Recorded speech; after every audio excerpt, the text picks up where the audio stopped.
నమస్తే. తెలుగు రాజ్యంకి స్వాగతం. నేను మీ సత్య.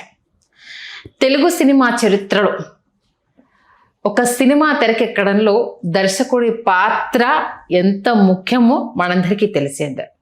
ఒకప్పుడు దర్శకులు ఇంకా ఆల్మోస్ట్ ఆల్ నిర్మాతలు ఇద్దరు కలిస్తేనే ఒక సినిమా అది ఫ్లోలో దర్శక నిర్మాతలు అనేది దీంట్లో చూసుకుంటే కొన్ని డెకేడ్స్ పాటు కొందరు దర్శకులు మన తెలుగు సినిమా ఇండస్ట్రీని ఏలారు. దాంట్లో మొదటి దర్శం పి పుల్లయ్య, కేవీ రెడ్డి, ఆదుర్తి సుబ్బారావు గారు. అది ఆ జనరేషన్, అంటే 80s, 70s, 60s ఆ ఎర్లీ స్టేజ్లో ఉన్న వీళ్ళు. తర్వాత చూసుకుంటే 80s నుంచి 2000 వరకు దర్శకేంద్రుడు రాఘవేంద్రరావు గారు, దాసరి నారాయణరావు గారు, విశ్వనాథ్ గారు, ఇలా చెప్పుకుంటూ పోతే చాలామంది లెజెండ్స్. ఆ తర్వాత కట్ చేస్తే వివి వినాయక్, రాజమౌళి, సుకుమార్, పూరి జగన్నాథ్, వీళ్ళ తరం. ఇంకా సీన్ కట్ చేస్తే ఇప్పుడుగా ఏ రకంగా సినిమా ఇండస్ట్రీని సందీప్ వంగా కావచ్చు, మన చిరంజీవి గారిని డైరెక్ట్ చేసిన అనిల్ రావుపూడి కావచ్చు, అలాగే బాబీ కావచ్చు, ఇలా చెప్పుకుంటూ పోతే చాలామంది ఉన్నారు. దీంట్లో కొంతమంది తెలుగు సినిమా ఇండస్ట్రీని అంటే 2000 నుంచి 2020 మధ్య వరకు అద్భుతమైన హిట్స్ ఇచ్చిన డైరెక్టర్స్ ఈ మధ్యకాలంలో హిట్స్ ఇవ్వలేకపోతున్నారు, ఎందుకో తడబడుతున్నారు. వాళ్ళు ఎవరో మీ అందరికీ తెలిసిందే. ముందుగా ఈ దర్శకుల గురించి చెప్పాలంటే ఏం తెలుసుకోవచ్చు? మరి అలనాటి దర్శకుల్లాగా ఇప్పుడు దర్శకులు ఎందుకు కంటిన్యూ అవ్వలేకపోతున్నారు? వేల మీద లెక్క పెట్టేలాగా కొందరు మాత్రమే ఎందుకు కంటిన్యూ చేస్తున్నారు తెలుసుకునే ప్రయత్నం చేద్దాం. చరిత్రకారులు, సినీ రాజకీయ విశ్లేషకులు చిల్లగడ్డ శ్రీకాంత్ గారు మనతో ఉన్నారు. ఆయన మాటల్లో. శ్రీకాంత్ గారు నమస్తే అండి. నమస్కారం సండి గారు. నిజంగా ఒకప్పుడు దర్శకుల కెరీర్ అనేది ఇంకా వాళ్ళు చేయలేము అనుకుంటే తప్పితే అన్ని హిట్స్, అన్ని ఇయర్స్ జర్నీ కంటిన్యూ చేసి ఒక గౌరవప్రదంగా తప్పుకోవడము అనేది అది రాఘవేంద్రరావు గారు కొన్ని డికెట్స్ ఇచ్చేశారు, గౌరవప్రదంగా తప్పుకొని కొన్ని పర్యవేక్షణలు చేసుకుంటూ వచ్చారు. ఇప్పుడు చేసే అవకాశం ఉన్న వివి వినాయక్ గారు ఎందుకో సినిమాలు చేయట్లేదు, పూరి జగన్నాథ్ గారు చేస్తున్నా సక్సెస్ అవ్వట్లేదు. ఎందుకని అప్పటి దర్శకులు అన్ని సంవత్సరాలు ఏలగలిగారు, ఇప్పుడు దర్శకులు ఎందుకు తడబడుతున్నారు? ఏంటి అసలు? బ్యాక్ టు బేసిక్స్ అంటారు. ఎవరైనా రచయిత అయినా, దర్శకుడైనా, కళాకారుడైనా బ్యాక్ టు బేసిక్స్ అంటారు. మనం ఒక అత్యున్నత స్థానానికి వెళ్ళాలంటే అత్యల్ప స్థానం నుంచి ప్రారంభించాలి. ఈ అత్యల్ప స్థానం నుంచి ప్రారంభించి అత్యున్నత స్థానానికి వెళ్ళిపోయిన తర్వాత శిఖరం చేరుకున్న తర్వాత ఏంటంటే చిద్విలాసంగా అక్కడ కొలువు తీరుతారు, సేద తీరుతారు. కొంతమంది అక్కడి నుంచి కొనసాగుతారు, విజయవంతం అవుతారు, ఒక దశకు వచ్చిన తర్వాత ఆగిపోతారు. చాలామంది బ్యాక్ టు బేసిక్స్ మళ్ళీ తిరిగి వెనక్కి వచ్చి అత్యల్ప స్థానం నుంచి మళ్ళీ మొదలు పెడతారు. ఇది ఒక దశ. మీకు ఇక్కడ మీరు చెప్పినటువంటి directors very from the beginning, అంటే ఇంకా ఎల్వి ప్రసాద్ గారు ఉన్నారు, తాతినేని ప్రకాష్ రావు గారిని, తర్వాత మన సి పుల్లయ్య గారు, సిఎస్ రావు గారు, వీళ్ళందరూ కూడా గొప్ప దర్శకులు తెలుగు సినిమా చరిత్రలో. లవకుశం మరి సి పుల్లయ్య గారు, సిఎస్ రావు గారు. ఇది ఒక దశ. మీరు చెప్పిన కేవీ రెడ్డి గారు, బిఎన్ రెడ్డి గారు, ఆదుర్తి సుబ్బారావు గారు, తాపీ చాణక్య గారు, పి పుల్లయ్య గారు, వీళ్ళందరూ కూడా తెలుగు సినిమా ఏదైతే స్వర్ణయుగం అంటామో 1950 నుంచి 1970 వరకు. వీళ్ళకంటే గొప్ప దర్శకులు తెలుగులో కమలాకర్ కామేశ్వరరావు గారు.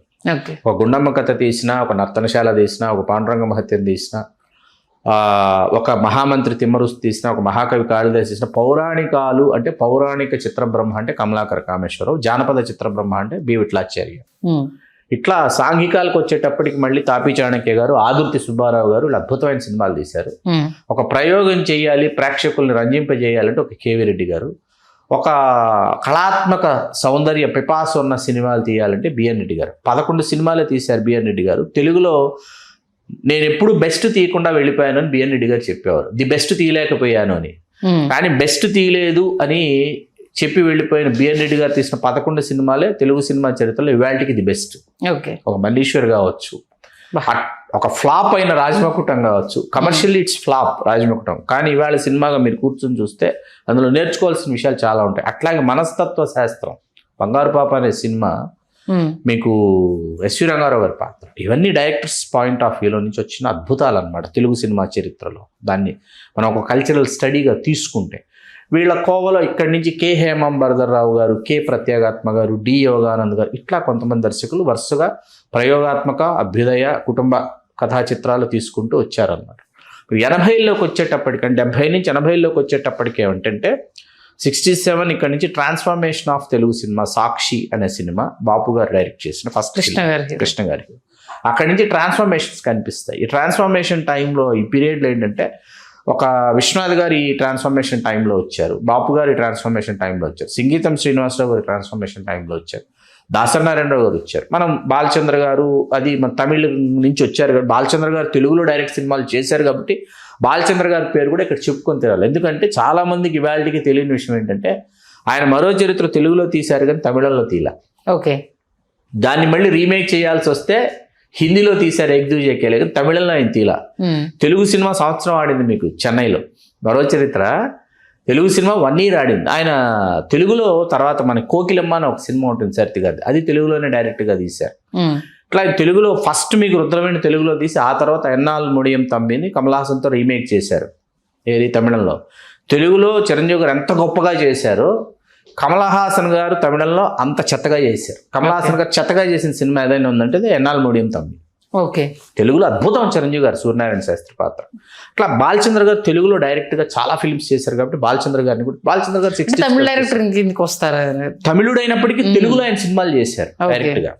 తెలుగులో చాలా సినిమాలు వీళ్ళతో పోటీ పడుతూ, అందుకే ఆయన పేరు చెప్పలేదు. ఆయనకి మనకి డైరెక్టర్స్ ఆఫ్ ది సౌత్ అని ముగ్గురునే అన్నారండి. సౌత్ ఇండియాకి సంబంధించి 3 దర్శకుల్లో డైరెక్టర్స్ ఆఫ్ ది సౌత్ అన్నారు. ఒకరు తెలుగు నుంచి దాసరి నారాయణరావు గారు, ఇంకొకరు తమిళం నుంచి బాలచంద్ర గారు, మరొకరు కన్నడ నుంచి పుట్టన్న కనగల్. ముగ్గురునే డైరెక్టర్స్ ఆఫ్ ది సౌత్ అన్నారు. ప్రయోగాలు వీళ్ళు ముగ్గురు ఎక్కువ చేశారు. అదుర్ గోపాలకృష్ణన్ లాంటి వాళ్ళు మలయాళంలో ఉన్నప్పటికీ వీళ్ళు చేసినటువంటి ప్రయోగాలు అంటే ఇప్పుడు దాసరి నారాయణరావు గారు ఒక సినిమా తీశారు, బాలచంద్ర గారు దాసరి పాయింట్ టచ్ చేశాడు, నేనేం చెయ్యాలి అని బాలచంద్ర గారు. విశ్వనాథ్ గారు ఈ సినిమా చేశారు, విశ్వనాథ్ గారు ఇచ్చేస్తే మనం ఇప్పుడు ఏం చేయాలి. మీకు మరో చిత్ర షూటింగ్ జరుగుతుంది, వైజాగ్లో తీశారు సినిమా. షూటింగ్ జరుగుతుంటే మీకు మార్నింగ్ షూటింగ్ క్యాన్సిల్ అట్టకూడదు, ఈవినింగ్ షార్ట్స్ ఏవో ప్లాన్ చేసి మార్నింగ్ నుంచి ఈవినింగ్ దాకా షూటింగ్ లేదు క్యాన్సిల్ చేశారట మన బాలచంద్ర గారు. కమల్ హాసన్ గారు ఏంటి సార్ క్యాన్సిల్ చేశారు షూటింగ్, ఈవినింగ్ పోస్ట్ పోన్ చేశారంటే షూటింగ్ అంటే, కమల్ ఇవాళ దాసరి డైరెక్ట్ చేసిన సినిమా రిలీజ్, మనం సినిమా చూడటానికి వెళ్తున్నా ఉన్నారంట. కమల్ హాసన్కి అప్పటి వరకు దర్శకుడు అంటే బాలచంద్రే. ఓకే, ఆయన చేసింది కాబట్టి ఆయనకేంటి బాలచంద్ర గారి నోటి వెంట దాసరి నారాయణరావు అని ఒక డైరెక్టర్ ఉన్నాడు, ఆయన డైరెక్ట్ చేసిన సినిమా ఇవాళ తెలుగులో రిలీజ్ అవుతుంది, మనం ఆ సినిమాకు వెళ్ళాలి అని బాలచంద్ర గారి నోటి వెంట వినటం. అది చాలా అదే ఈ దాసరి నారాయణరావు ఎవరు అట్లా వాళ్ళ మధ్య ఒక అక్కడ వీళ్ళందరూ చెన్నైలో ఉన్నారు కదా, అందరూ ఒకే దగ్గర ఉండటం వల్ల ఏమైందంటే అన్ని 4 భాషల వాళ్ళు చెన్నైలోనే ఉన్నారు మనకి సౌత్కి సంబంధించి. దాంతో ఏమైపోయిందంటే ఎవరు ఏం చేస్తున్నారు వాళ్ళకి ఈ పాయింట్ తట్టింది, వాళ్ళు ఇంత అద్భుతంగా పోర్ట్రేట్ చేశారు, మనం ఇంకా కొత్తగా ఎలా చేయగలం. మీకు అందుకే ఈ ట్రాన్స్ఫర్మేషన్ పీరియడ్లో వీళ్ళందరూ వస్తారు, ఈ డైరెక్టర్స్ అంతా వస్తారు. రాఘవేంద్రరావు గారు అప్పుడే వచ్చారు. రాఘవేంద్రరావు గారి మీద తొలినాళ్లలో దాసరి గారి ప్రభావం, బాలచంద్ర గారి ప్రభావం చాలా ఎక్కువ ఉంది. అందుకైనా జ్యోతి, కల్పన, తర్వాత ప్రేమలేఖలు, ఆమె కథ ఇలాంటి సినిమాలన్నీ తీశాడు ఆయన. ప్రయోగాత్మక సినిమాలు ఇవన్నీ. వీటిలో జ్యోతి, కల్పన సూపర్ డూపర్ హిట్స్ అనమాట. రాధాకృష్ణ శోభన్ బాబు, ప్రేమలేఖలు ఇవన్నీ హిట్స్, చాలా బాగా తీశాడు రాఘవేంద్రరావు గారు. ఆయనకి ఏంటంటే కమర్షియల్ డైరెక్టర్ అవ్వాలి, కమర్షియల్గా ట్రాన్స్ఫార్మ్ అవ్వాలి అని ఆయన వెరీ బిగినింగ్ రాజా అనే సినిమాతో డైరెక్టర్ అయితే రాజా బాబు ఈ సినిమాలు చేశాడని, అవి ఫ్లాపులు. శోభన్ బాబు గారితో చేసి పాప బాగా తీసాడని కమర్షియల్గా గ్రాండర్గా. కేఎస్ ప్రకాష్ రావు గారు అబ్బాయి గారు, ప్రేమ్నగర్ డైరెక్ట్ చేసిన కేఎస్ ప్రకాష్ రావు గారు అబ్బాయి చేస్తే అవేం ఫ్లాప్లు అయ్యేటప్పటికి ఆయన ఈ ఆఫ్ బీట్ వైపు వచ్చి మళ్ళీ లేదు నేను కమర్షియల్గా వెళ్ళాలి అడవి రాముడితో అక్కడి నుంచి రాఘవేంద్రరావు గారిది. దాసరి నారాయణరావు గారు ఏంటంటే హీరో ఉన్నా హీరో లేకపోయినా కథలో నుంచి పుట్టుకొచ్చిన పాత్రలు, అట్లా చాలామంది గొప్ప ఆర్టిస్టులు వచ్చారు దాసరి నారాయణరావు గారు. ఒకవైపు శివరంజని, బహదూర బాటసారి, తర్వాత 7 అంతస్తుల మేడ, ఒకటి కాదు దాసరి నారాయణరావు గారు నాన్ స్టాప్ హిట్స్ కదా 12 అండి. 12 సూపర్ డూపర్ హిట్ సినిమాలు నాన్ స్టాప్, 12 100 days, వాటిలో కొన్ని సిల్వర్ జూబ్లీలు, నాన్ స్టాప్ 12. రామారావు గారితో మనుషులంతా ఒక్కటే, నాగేశ్వరరావు గారితో దేవదాస్ మళ్ళీ పుట్టాడు, ప్రేమాభిషేకం, రాముడు కాదు కృష్ణుడు, శ్రీవారి ముచ్చట్లు, ఒకటిగా ఇట్లాంటి సినిమాలన్నీ చేసి ఈ టైంకి 80sకి ఏమైందంటే రాఘవేంద్రరావు గారు 70sలో వచ్చేసారు. దాసరి గారు రాఘవేంద్రరావు గారు వాళ్ళిద్దరూ పోటాపోటీగా చేసుకుంటూ, ఒకవైపు విశ్వనాథ్ గారితో దాసరి నారాయణరావు గారు పోటీ పడేవారు, ఒకవైపు రాఘవేంద్రరావు గారితో పోటీ పడేవారు, ఇంకోవైపు విశ్వనాథ్ గారితో పోటీ పడేవారు. అలా మీకు దాసరి నారాయణరావు గారు అద్భుతాలు సృష్టిస్తున్న టైంలో కృష్ణ గారికి కేఎస్ఆర్ దాస్ గారు కమర్షియల్గా, ఎన్టీ రామారావు గారికి ఎస్డి లాల్ గారు అని చెప్పి ఆయన కమర్షియల్ డైరెక్టర్గా, మధ్యలో మీకు ఎక్కువ అత్యధిక రీమేక్ సినిమాలు చేసిన డైరెక్టర్ వి మధుసూదన్ రావు గారు. నంబర్ ఆఫ్ ఫిల్మ్స్ వి మధుసూదన్ రావు గారు. హైయెస్ట్ ఫిల్మ్స్ రామారావు గారికి రామారావు డైరెక్షన్ తర్వాత మీకు డి యోగానంద్ గారు వీళ్ళు కనిపిస్తారు, రాఘవేంద్రరావు గారు.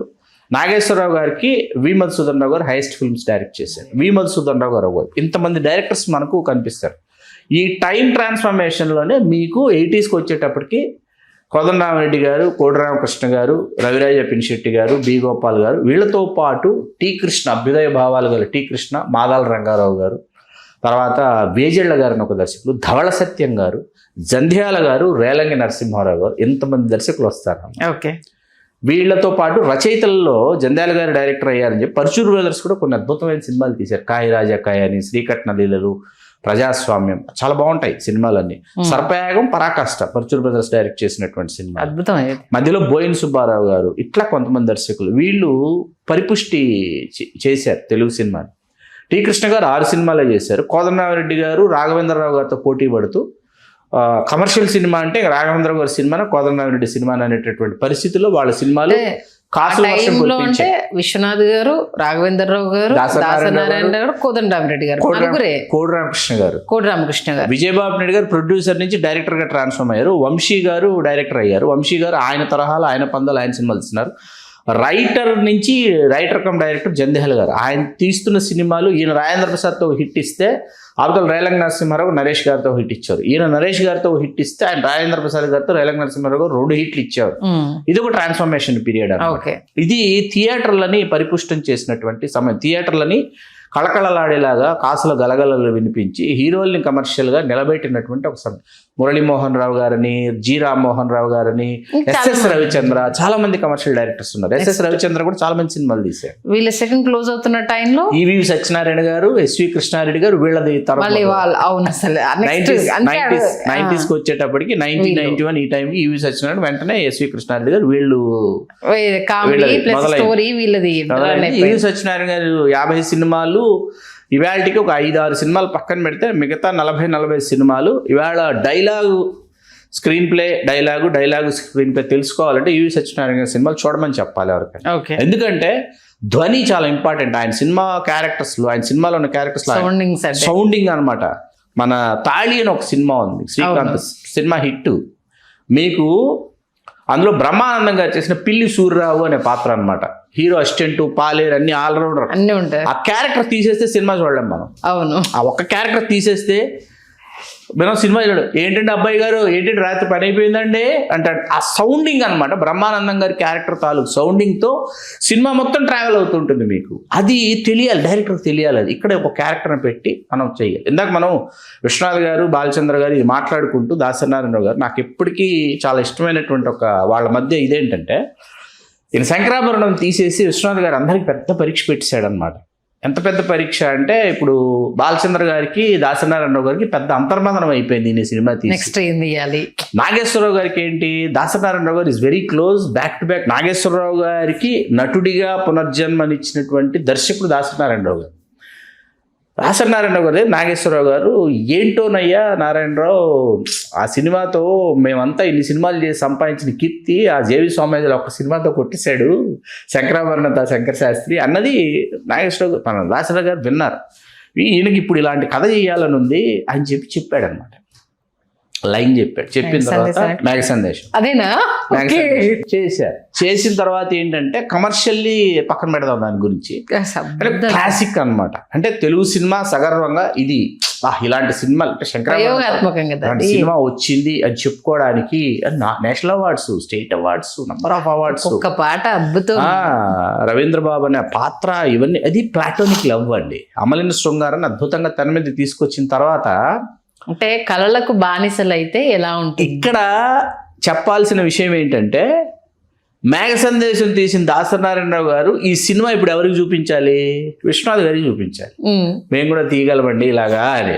ఓకే, బాలచంద్ర గారిని పిలిచి షో వేశాడు. ఇక అదేంటి, శంకరాభరణంలో తులసి శంకర శాస్త్రుల మధ్య ఏమీ లేదు, ఒక పూజనీయమైనటువంటి గురుభావం ఉంది. ఇక్కడ వాళ్ళిద్దరూ సహజీవనం చేస్తున్నారని చెప్పాడు దాసనారాయణరావు గారు. ఎవరు? జయప్రద గారు నాగేశ్వరరావు సహజీవనం చేస్తున్నారు, భార్యను విడిచి వెళ్ళిపోయాడని చూపించేశారు. అవును. బాలచంద్ర గారు వెలుపలికి వచ్చి సిగరెట్ కాల్చుకుని, నారాయణరావు నాకు ఒక డౌట్ ఉండేది, అది తీర్చేసావు, ఇప్పుడు వెళ్ళి నేను ఒక సినిమా తీస్తా, ఇప్పుడు నాకు ధైర్యం వచ్చింది అన్నాడు ఆయన. అంటే వెళ్ళి కె బాలచంద్ర గారు ఒక సినిమా తీశాడు, అది సింధు భైరవి. ఓకే. అవును, భార్య ఉంది, సరే ఆ అమ్మాయి ఫ్యాను, ఆ అమ్మాయితో రిలేషన్లో ఉంటా, పిల్లలు కలగట్లా, ఆవిడేమో కన్సీవ్ అవుతుంది ఆవిడ, ఇది చెప్పి ఒప్పించాలి మీకు. ఈ ధైర్యంతో మేఘ సందేశం చూసిన ధైర్యంతో ఆ పని చేశాడు. ఓకే. అర్థమైందా? చూడండి, ముగ్గురు డైరెక్టర్స్ ఎలా ఆలోచించి, ఈయన ఇది తీస్తే ఆయన అది తీస్తే, ఆయన అది తీస్తే ఇది తీయటం, ఇట్లా ఆలోచించేవాడు మీకు. బా పోటీ అనేది. సరే, ఇవాళ మీరు రాజమౌళి గారు, సుకుమార్ గారు, మన త్రివిక్రమ్ గారు, పూరి జగన్నాథ్, ఇక్కడ రాజమౌళి గారు, సుకుమార్ గారు, త్రివిక్రమ్, పూరి, నలుగురు 4 స్తంభాలు లాంటి వాళ్ళు. ఎందుకు గుణశేఖర్ గారు వీళ్ళ తర్వాత మాట ఎందుకు ఈ నలుగురు పేర్లు చెప్పానంటే, కమర్షియల్ కాదు అక్కడికే వస్తాయి. ఈ నలుగురు సీరియస్ గా సాహిత్యాన్ని చదువుకున్నటువంటి దర్శకులు. Okay. Very serious book readers, book lovers till today. దయచేసి సినిమా పరిశ్రమకు రావాలి, సినిమా పరిశ్రమలో మేము ఏదైనా చెయ్యాలనుకుంటున్న వాళ్ళకి చెప్పేది ఏంటంటే, సీరియస్గా సాహిత్యాన్ని చదవండి, పుస్తకాలని చదవండి, అందులో నుంచి పాత్రలు పుట్టుకొస్తాయి, సన్నివేశాలు పుట్టుకొస్తాయి, మీరు అర్థం చేసుకోండి అని చెప్పడం. చాలామంది వాళ్ళు ఏంటంటే సినిమాని చూసి సినిమా తీద్దాం అనుకుని వస్తున్నటువంటి ఒక తరం అనమాట. మీకు అర్థమైంది? మధ్యలో మనకు చాలామంది దర్శకులు ఉన్నారండి. ముప్పలనేని శివ గారు చాలా మంది సినిమాలు తీశారు, వీరశంకర్ గారు, తర్వాత భీమనేని శ్రీనివాస్ గారు number of remakes, super hits ఇచ్చారు. ముత్యాల సుబ్బయ్య గారి గురించి చెప్పుకోవాలండి, ఎందుకంటే ఆయన తీసినన్ని అభ్యుదయ చిత్రాలు తెలుగు సినిమా చరిత్రలో ఏ దర్శకుడు తీయాల. ఆయన స్పృశించినన్ని కోణాలు, ఆయన స్పృశించిన కోణాలు, ఏ కోణం స్పృశించలేదో కష్టం. అరుణకిరణం దగ్గర నుంచి మొదలెడితే ఇది అసలు ఒకటి కాదని ఆయన చేసింది. అసలు చిరంజీవి గారు పునర్జన్మ హిట్లర్ రీమేక్ అయినా తెరకెక్కించాలి కదా, పవిత్ర బంధం, పెళ్లి చేసుకుందాం, ఎలాంటి సినిమాలు ఆయన చేసింది. ఒక్కొక్క డైరెక్టర్ గురించి ఒక్కొక్క ఎపిసోడ్ మాట్లాడుకోవచ్చు, చాలా పెద్ద విషయం. ఒక్కొక్కరి గురించి మనం అసలు ఎన్ని చేయొచ్చు అని చేయొచ్చు, మనం అద్భుతాలు చేయొచ్చు. ఎందుకు ఆ లెగసీని కావచ్చు, ఆ కంటిన్యూ జర్నీని కావచ్చు, ఇప్పుడున్న డైరెక్టర్స్ సాహిత్యాన్ని చదవటం లేదండి. ఇందాక చెప్పినట్టు సాహిత్యాన్ని చదువుకోకుండా వస్తున్నారు. తర్వాత టీవీలో వస్తున్న షోలు, ఇన్స్టాలు, మరొకటి ఇంకోటి, చుట్టూ ఉన్నటువంటి ఇన్ఫ్లుయెన్స్ చేస్తున్నటువంటి ఇవేవైతే ఉన్నాయో వీటి మీద ఇప్పుడు ఇందాక ఈవి సత్యనారాయణ గారి గురించి మాట్లాడుకున్నాం. 10-15 మంది రచయితలు ఉండేవాళ్ళు ఆయన దగ్గర. దీంట్లో ఆ 10-12 మందో 15 మందో ఒక్కొక్కరికి ఒక్కొక్క వెర్షన్, ఒక్కొక్కరు రాసిన ఆయన కూర్చొని దగ్గర పెట్టుకుని చదువుకొని ఆయన ఒక వెర్షన్ రాసుకునేవారు. ఆయన థాట్ ప్రాసెస్లో ఆయన ఒక వెర్షన్ రాసుకుని దాన్ని ఇవాళకి ఎవరైనా సరే నన్ను ఈవి సత్యనారాయణ, ఎస్వి కృష్ణారెడ్డి అంటే నేను ఈవి సత్యనారాయణ అని అంటాను నేను. ఓకే. ఆయనకు రాసుకోవడం వచ్చు, ఏం కావాలో తెలుసు, ఏం తీయాలో వచ్చు. ఆయన ఒక్కసారి ఏంటంటే ఆమె లాంటి సినిమా తీసి చూపించాడు, అమ్మో 1వ తారీఖు లాంటి సినిమా తీసి చూపించాడు ఆయన. వేరు దాంట్లో మళ్ళీ మనల్ని ఆలోచింపజేస్తాడు, నవ్వించాడు, ఏడిపించాడు. మీకు ఆయనకిద్దరు లాంటి సినిమాలు కూడా మనల్ని కంటతడి పెట్టిస్తాడు ఆయన ఈవి సత్యనారాయణ గారు.